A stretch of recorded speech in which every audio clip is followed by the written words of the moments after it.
It's your boy Ryan here, along with my good friend Jeff. We're gonna have some fun today Hey, talking about sales call mindset. sounds good. To the HPLS podcast. Live, relevant, and high performance information, conversations, and education weekly.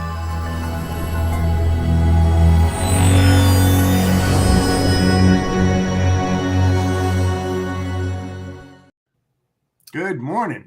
Good morning, my friend. So it looks like I got that one right. Yeah, We you got the did. intro. Hey, it's our maiden voyage. Things are going Yeah, to it's been I've been coding and scripting all night, so happen. luckily it all worked. How you doing this morning, my friend? Good. You? I'm doing good. I'm doing good. It's a nice little cold, chilly morning here in Toronto. How's the weather out there? It's kind of dreary out here, but it's supposed to be sunny this afternoon. I'm doing a fundraiser this afternoon on a golf event for a local charity, and it's always good to do things like that. So hopefully, weather's going to break, and we'll have a good time. We got about 250, 300 people showing up, so Wow. not bad, not bad. Oh, let's hear a little bit about it. Like, what charity is it for? Like, what's are you? It's called Nothing is Impossible. And you could use that on many different things. And what it really pertains to in the mission is to financially help people who went through a catastrophic event, a loss of job, a death in the family, have children, they can't pay their bills. So the charity basically raises money to help them out in the interim until they get their feet planted again. And we try to help out as many families out there as possible. Oh man, that's awesome, man. That's when communities can come together and kind of Yep. like lift each other up as people are going through different trials and tribulations. That's pretty awesome. Yeah, So kind of absolutely. segueing that nothing is impossible. We're kind of gonna go into the sales call mindset today, in terms of like before what you kind of do, and just kind of getting yourself not necessarily get the courage to make a sales call, but what are you looking for? So Jeff, if you're Yeah. calling me today, you're prospecting me. What are you looking to do before you kind of pick up that phone and give old Ryan a call? That's a that's a good question and a hard one. To be perfectly honest with you, Ryan, um, I don't look at quantity of calls that I need to make on a daily basis. I look at the quality first and foremost because that's more important to me about what am I trying to gain from this call? What are going to be the winning statements? What are going to be the losing statements when I do identify the prospect and reach out to them? Now, before I do that, Ryan, what I try to do is I do as much research as I possibly can, not just on the company in and of itself, but also of the prospect, the person that I'm calling. What is her or his background? Where did they come from? This way I can kind of talk with them about certain topics that they're familiar with, that I'm familiar with, because what we're trying to do is we're trying to see if we're going to be congruent off the Yep. bat, right? The other thing is that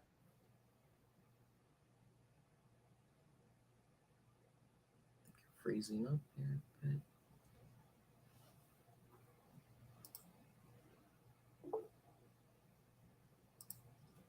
there we go. I don't know what happened. Kind of went set. Well, yeah, sorry about that. So to get back to that, so what I'm going to do is I'm going again to find out about that individual and make sure that we're congruent because that's very important to me. And the other thing is because I was on that side of the fence for 35 years and used to get hammered by brokers. I hate brokers. I mean, I'm just being honest. That's why I became one because it's so funny and sad at the same time that it's always the same approach. Oh, I got the best rates. Oh, I got the capacity. I can do this. I can do that. Well, you know what? And I hate to use this term, but I use it all the time. You're not God, man. You can't promise and you can't guarantee anything because there's just so many things in logistics that can work themselves through the cracks and come up at the worst times, and things are going to happen. So I don't talk about freight. I refuse to talk about freight because that's not my main goal and objective. My main goal and objective is to find out more about the company, the problems, the issues that they're facing, and some of the things that I've worked on that might be able to help them solve the problems once I uncover them. So that's the way that I do. How about yourself? What do you do when you make your calls, because you're in a different thing. See, I'm an entrepreneur. I have my own business. I have a partner. So I don't need to make a ton of calls and have that quantity. Like you must make 100 calls today, 500 a week, or whatever it might be. Again, I concentrate on the quality of calls, because one more thing, Ryan, is that many times when you uncover an issue and you start ingraining yourself into that operation, a spider has many legs. And what happens is, if you can uncover, you can go to their suppliers, their manufacturers, their other DCs, and work from that point of view as well. So one customer becomes 5 customers or 10 customers out of one single call. So that's what's more important to me. Perfect. No, you know what? We're kind of like on the same wavelength. For me, when I kind of go into the sales, I like to kind of look at, hey, what suppliers are they kind of using? And one of the oldest trick in the books, getting into brokerage, was that, hey, you got your first customer, call their shipper and receiver. You know, obviously one of them is not going to be the customer that you're working with right now, and kind of I find that it makes it a warm call every single time. Like I don't, for me, my personal mindset, I don't have like, hey, I need to bang out like 50 calls today. I bang out like 100. I kind of go touch and feel, you know. Right. It's really a mindset for me of thinking, okay, detaching from the outcome. Because when I kind of make these calls and I'm like, oh my God, these guys are going to pick up, or oh my God, I got the gatekeeper today. What am I going to say today? It's having that human conversation with people, just like I'm talking to you. I talk to anybody else, and that's worked for me, is being that human. You're right. I don't talk freight. I don't say, hey, I've got trucks in your area 2-3 times, and because at the end of the day, when I used to have those conversations, they led towards price, and I'm not, hey, you win on price, you're going to lose on price, right? So I think with your personality, it has to show. And I like to I've watched your video, like with you being here and being live. Being with your customers, saying that I got my niches. And you kind of work from there. Like, for people who don't know who I am, like I love dogs. So like I work in the dog industry, you know, because I can, like sometimes it's unorthodox, but sometimes my intro email will be a situation where I send them a picture of my dogs and say, hey, I love your product, you know, and let's talk. And it's worked for me. So the mindset that I have is just strictly detached from the outcome. I don't get too much into research, because I find like research, you can get buried in research. Things I kind of like to look at is sustainability reports that we're talking with Dean yesterday, and kind of pivot off of there. So when it comes to like the mindset, what are some things that you do, okay, before you actually make the call? In terms of, I can just go on with me. I kind of like to, like I said, detach from the income, have my affirmations, which I've learned from Lisa. Shout out to Lisa. Thanks so much for that. Taking my dogs for a walk, and just to kind of clear my mind. What kind of things do you kind of do before you actually pick up that phone, other than research and the nitty gritty things that Jeff does on his own? And it's a great question. And to be honest with you, I don't really do that much except do the research and the background on the individual, because that's what I would want a broker to do when they reached out to me. I don't try to, I have a very high confidence level in my abilities to do what I do. That's first and foremost. So I don't have that fear of making that call or hearing no or get lost or whatever it is, you know, because that's part of the business. You know, I look at it in a different point of view. Hey, it's your loss, not mine. I'll just move on to the next one, because you have no idea about my abilities or who I am. And the other thing is, that's really interesting, is that what I found out, a lot of shippers don't do the background check or the research on you. Which is it's kind of alarming, because when I was managing, like $100 million worth of freight, I wanted to know who was touching my freight. I wanted to know their background. Do they have the experience to handle such volumes or these lanes? Because, you're putting your trust into someone else, just like you're trying to put your trust in the person that you're making that call to.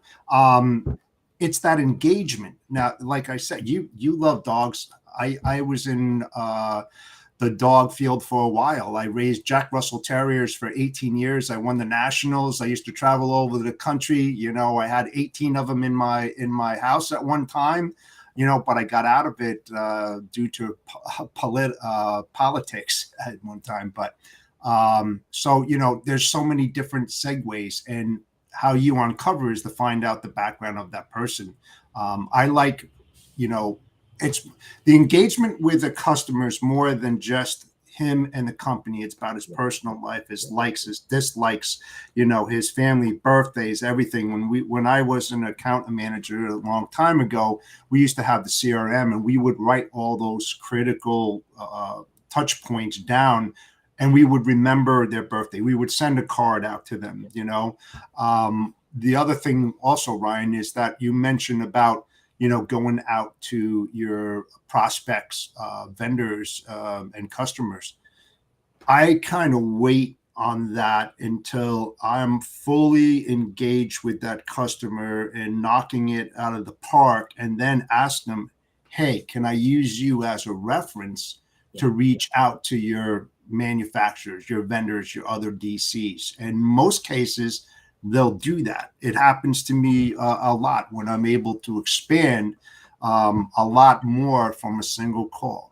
So that's mine. I don't try to get myself psyched up for a call. I just You just pick up the phone. And I guess that comes with experience, right? Like you've been in the industry for a while, so you've kind of known the upper. And I know some of our viewers are kind of like getting started. They're at different points in their career in the logistics. So drop in the comments, what do you guys kind of do? And I would love to kind of hear, like, I know for myself, sometimes I got like a pump up song. So Jeff, I'm not sure if you're a fan of baseball, but every time a batter comes up to bat, they got their number one song that they're listening to, right? So I need to get that mental, and I'm ready to go. I'm not trying to punch a wall or anything like that, but I'm just trying to get the motivation kind of up and then kind of coming from there. And I can see that when you're just entering the field. And I think that's, first and foremost, that's one of the reasons I can tell you right now, Dan Deigan put this show together to help those type of people. It's about high performance logistics sales, right? So you've got somebody that's just entering the field that's just wet behind the ear, have no clue, whatever, and they dump into a brokerage seat, and it's like, oh wait, what do I do now? Right? I mean, frightening. Hell yeah, definitely not a spot to be if you're an introvert, right? My God. Right. So, there's so many different ways that you can approach this. Not your answer, my answer couldn't be the best. I mean, it could be another one out there that's even better than what we're suggesting. But to me, as a receiver of those calls, I would strongly advise, and I've told people this, and it's funny. This is really funny, Ryan. Competitors of yours, of mine, reached out to me. I won't name the company, and said, hey, I got capacity. I got some good rates. If I can help you find capacity. I was like, what the hell? What? Who are you? A broker. Why are you reaching out to another broker? Do you know who you're talking to? I mean, it's just I'm dumbfounded. And I had this conversation with Dan. We're just shaking our heads. It's like, and what I did was I didn't get nasty or tell them to go to hell or anything like that. I was kind. I sent them a nice response, and I said, you must be new to the industry. I'll make it nice and short. I said, you should reach out to Dan Deigan. He's a great guy, and I think that he could help you with your sales approach. I mean, I was just being very, very kind. And they wrote back, and they said, thank you. And lo and behold, they said, this is my first job. Been in here for about 2 or 3 months. And I was like, makes sense. you know? So I don't have any pump up songs or anything like that. I just relate on my experience and what I would like to hear from a broker when I'm sitting in that seat. I know what I don't want to hear, if that makes any sense. Of course. So like we said, like that comes with like the experience that you have. One thing that I kind of like to look at is put yourself kind of like in the shoes of like, hey, you're looking. So with your customers right now, like you said, you have the confidence, you can go ahead and do it. What are certain things you kind of look for in that when you're actually in the call, when you've connected with somebody to kind of progress this further? Like you mentioned that, hey, I like to be congruent. This call is not about freight. It's about me and you. Let's see. What are some kind of like triggers, let's say green flags or red flags that you kind of, okay, cool. Let me not waste my time. Let me end the call here, or let's continue this conversation. Yeah, it's basically trying to uncover the problems that are existing. There's so many different avenues in logistics. I kind of work it from the inside out, where a lot of other people work from the outside in. That's why I find it so important that you learn more about the operational side of the business in logistics, so that you have the ability to uncover those issues on that, whether it's dock problems or freight bill payment, inventory problems, TMS, WMS, YMS. There's just so many different avenues in there. And again, it all depends on your niche, where you came from. If you came from college, what you learned in there, what you want your niche to be. Don't be a jack of all trades. Don't try to, know everything about everything. It's just going to work again. It's going to work against you in the wrong way. You figure out your niche, what you want to concentrate. You want to concentrate on truckload. Concentrate on truckload. Start asking them about the problems with their carriers. What's working, what's not working. Just so many different things. I mean, there's a plethora of them. Not enough time to explain it here for sure. Well, we're not doing an 8-hour podcast. We're not. Oh, I thought you got the email. I thought we are going for 8 hours. Right. I mean, I got my batteries charged. So yeah, there you go. So I mean, for instance, I work with the Teamsters. I work with the UAW. I mean, that's totally different than a lot of people out there that didn't work with those kind of things. So there's so many other things to uncover in these big corporate opportunities that are out there that a lot of people don't understand or know where to look. So, people that are out there that, like I said, coming into the business first time, call up Dan or even yourself, Ryan. We're here, we're available.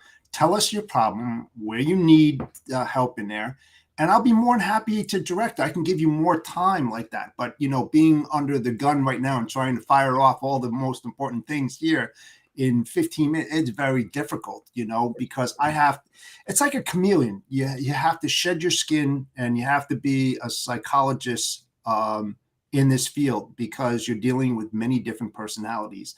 So that's what you have to uncover too when you talk to these people, and then you have to basically be a chameleon and understand what they're saying and be them. Very difficult, very, very difficult. It's not a simple answer to this. It really isn't. And that's what I love about our industry, because like we look at like the SaaS guys, like the guys who sell like software as a sales, and it's like they've got that one product, whether it be like it's going to be something for like DocuSign or Salesforce or something like that. They're selling an actual solution, but Yeah. they can find out in the first 2 minutes of their conversation, hey, is this going to be a fit? For logistics, I'm kind of seeing on my end here that, hey, there's some customers that I can't do truckload for, but I can offer them warehousing. There's some customers that they don't need the warehousing. I can't do the truckload, but I can do their LTL. So there's just so much branches that we can actually look so many. There's just so much. And then even like coming back to like preparation for dialing, what do you kind of look at? So you finished up that call. You're everything's good to go. You enter your CRM, all that fun stuff. Yeah. What is there anything? Do you go straight into another call? Do you take a little break? What do you kind of do in between calls to kind of keep that consistency?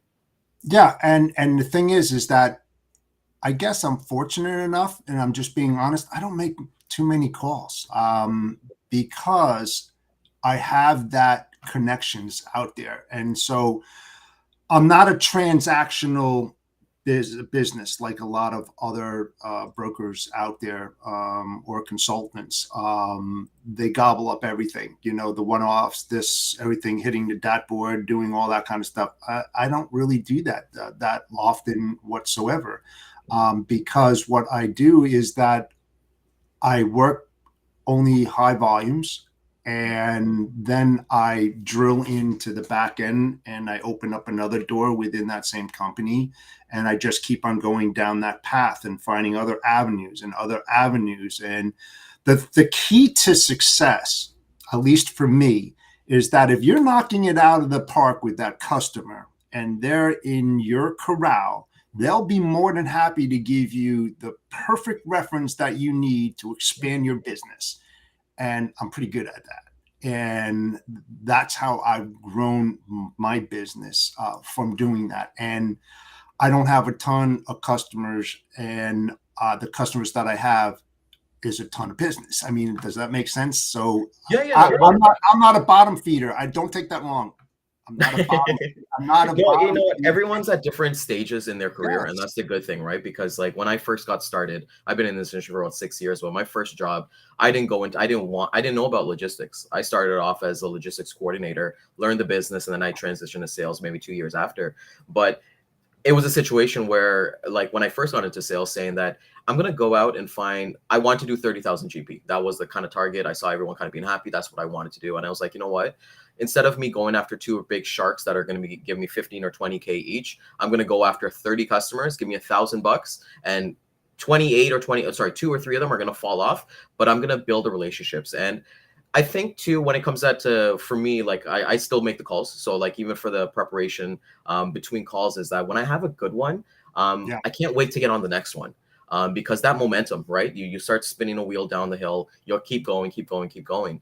Sure. And even when I have a bad one, it's like, okay, like it's nothing personal. And I think that's what a lot of us kind of need to understand too, especially getting into the industry, is that Yeah. nothing's personal. Like these guys are busy, you know. And Definitely. how many times are you like, I like what you said too about earlier on about credibility. One of the, if they did the research on us, because I've been using this on calls and it's actually kind of cool, is that, hey, this is Ryan for XYZ company. Have you heard our name tossed around?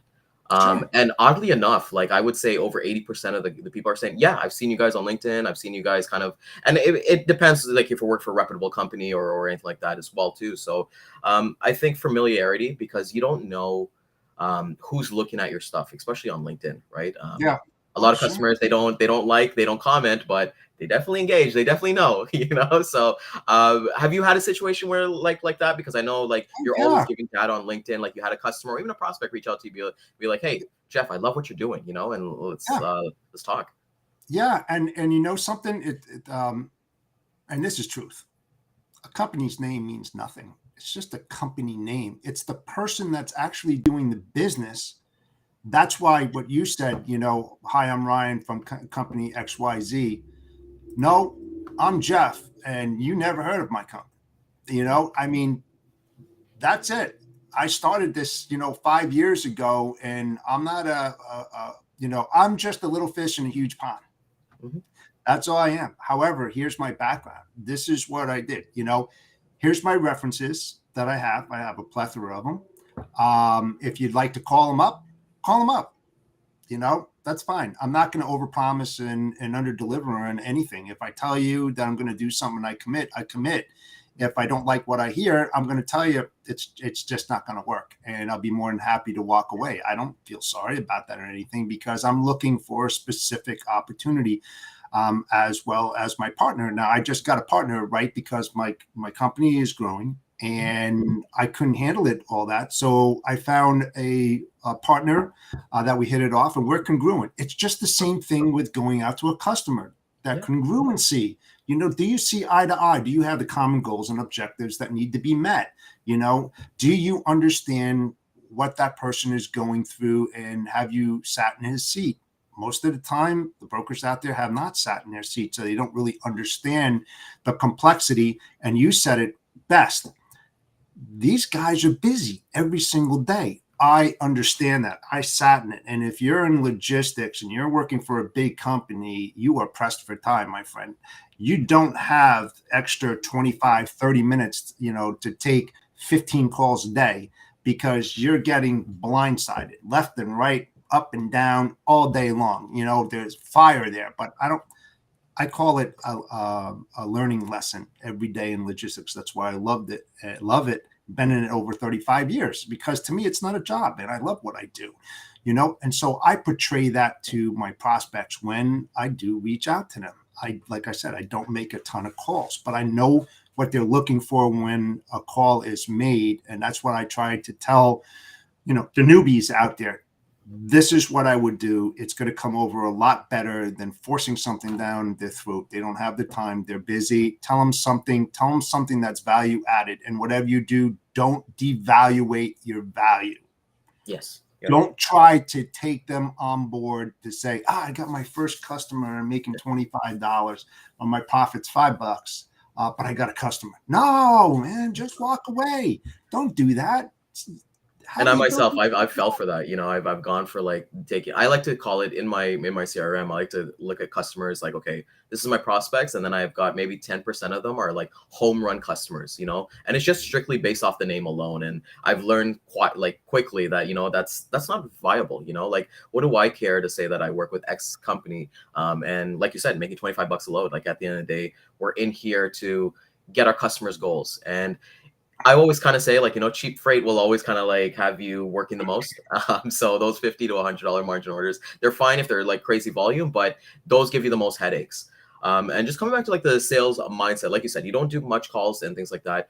How do you keep in contact with your customers? Do you have like a weekly call with them? Do you have like a monthly call? What is like your checkup calls? And what are you looking to get other than finding out, hey, if they're going to a golf tournament, which you are today, or like their personal life? What are you trying to kind of get more data when you're having those customer call-ups? Well, it does take time. And once you get into that engagement with them and say you're moving one load, basically what I try to do is I go out to them. And I'm pretty successful that way. I ask them for 3 months worth of data, off season and peak season. So I get a very good understanding about their scheduling and when they're shipping, when they're not, especially on the RFPs, when I'm trying to do a nice sustainable RFP, which isn't really sustainable nowadays. It's more short-term and long-term. And then I identify and we start talking about that. I remove the emotions from any kind of decision making that I do. I have a saying that I've used for many years. I believe in God, everybody else bring data, because anybody can say anything they want and bullshit you to death. And it's not real, so you can't help them out. But if you have that data and you ask for it and you sign an NDA and you basically, identify the areas of concern and where you can give them some good results on the back end, that's what I try to do. But it takes some time. You can't just do that coming out of the gate. Sometimes you can. If they like what you have to say, especially if somebody else, like an old boss or someone, opened up the door and they said, hey, go to Jeff. He knows what he's doing. You get a good recommendation.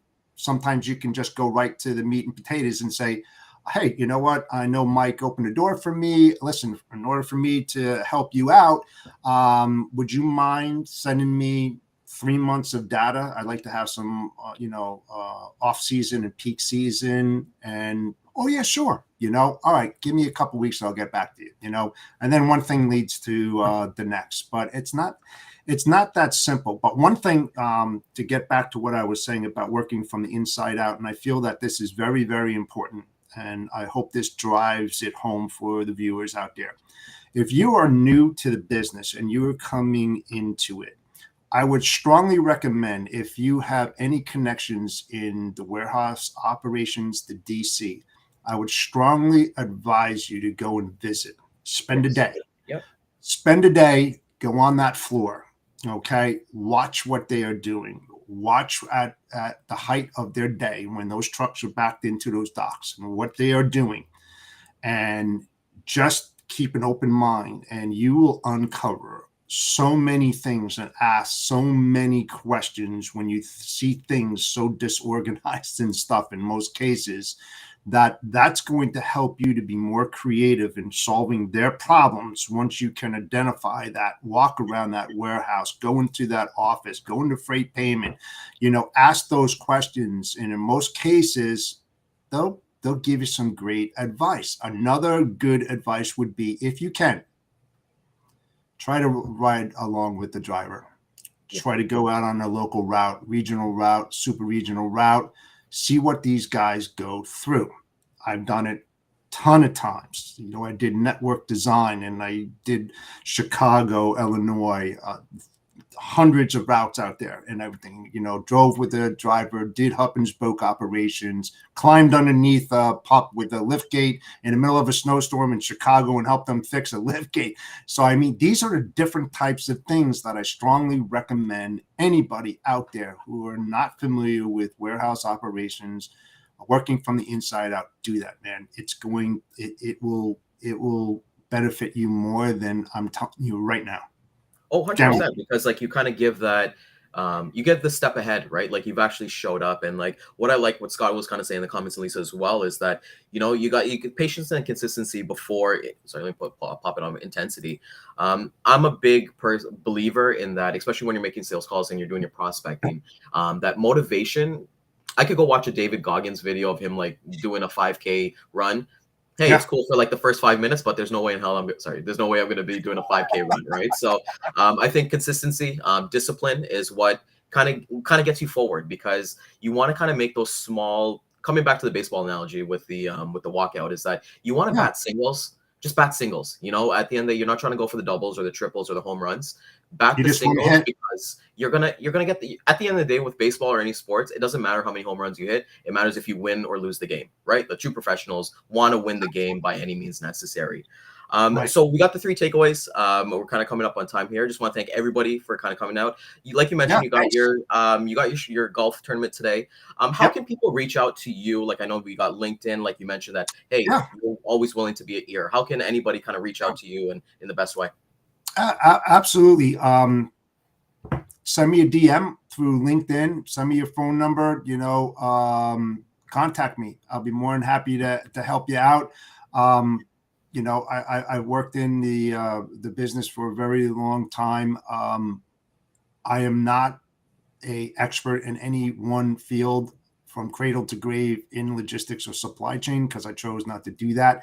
What I like to do is learn a little bit about everything within that supply chain. So when those questions come up, I can have an intelligent conversation with that person and come up with a solution. But, if you need my help, please reach out to me. I'll be more than happy to, give you some advice and some help. And, hopefully that will help you out. But yeah, best would be on LinkedIn for sure. Okay, awesome. Okay. Want to thank everybody for coming out. Today's actually my first time being the host. Hopefully I didn't make too much mistakes or tune anybody off. Great. Thanks, buddy. So we're Sales Chatter. We're available on all social media platforms every day, going live from Monday to Friday, 9 a.m. To 9:30, 10 o'clock, whatever we kind of do. I thought we are going 8 hours today, but I think Jeff is a little bit busy. So with that being said, please like, comment, subscribe, and we're looking forward to seeing you guys tomorrow. Thank you. In trucking, our motto is people before profit. Today's market requires more transparency, consistency, and focus on what our clients need to win. Centurion Trucking and American Logistics are poised to help their clients achieve and surpass their targets. If you're looking for a team that honors your needs, dreams, and aspirations, then get a hold of Daman at American Logistics or Centurion Trucking and start designing your career today.